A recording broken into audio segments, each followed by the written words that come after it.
Let me ask you something.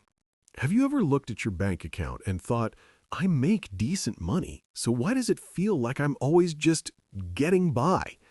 Maybe you got a raise last year. Maybe you're working more hours than ever.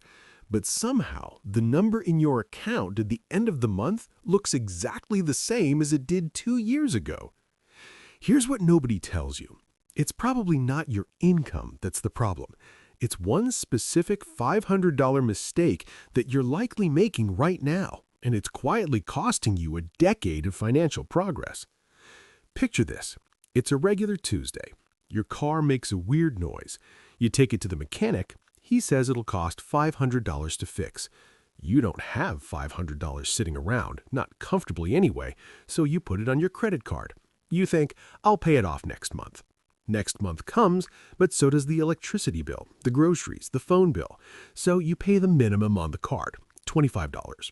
And just like that, you've entered a loop that most people never escape. Sound familiar? Because according to Bankrate's 2023 survey, 57% of Americans cannot cover a $1,000 emergency expense with savings. Not $1,000, $500 breaks the majority of people. And here's what's wild. It's not because they don't earn enough. It's because of one invisible pattern that compounds against them every single month. So what is the $500 mistake? It's not just the credit card charge. That's just where you see it. The real mistake happens before the car breaks down. The mistake is living without a financial buffer. And here's why that single gap costs you not $500, but closer to $50,000 over a decade. Let me show you the math. You put $500 on a credit card at 24% interest, which is the current average APR in the US. You pay the minimum each month, around $25. At that rate, it takes you over 2 years to pay off $500, and you end up paying nearly $750 total for a $500 repair. But that's just one incident. What if this happens 3 or 4 times a year? And statistically, it does. Car repairs, medical bills, home appliances, unexpected travel. The average American carries $6,501 in credit card debt. At 24% interest, that's nearly $1,560 per year just in interest alone. Money that produces nothing, goes nowhere, just disappears. Over 10 years, $15,600 in interest payments, gone.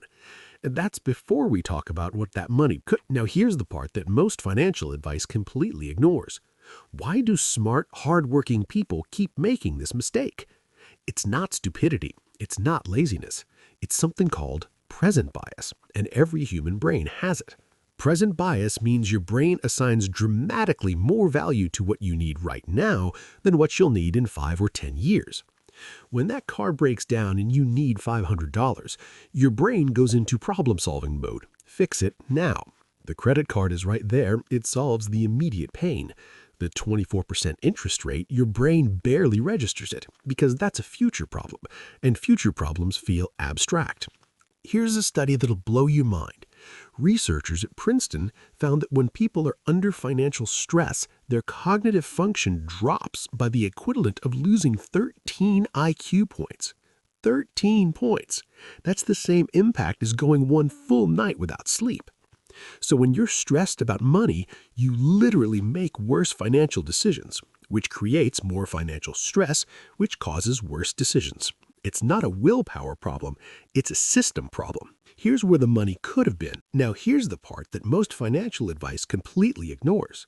The $500 mistake doesn't just cost you money, it costs you time. And time is the most valuable financial asset you have. Every month you spend paying off debt instead of building savings is a month of compound interest working against you instead of for you.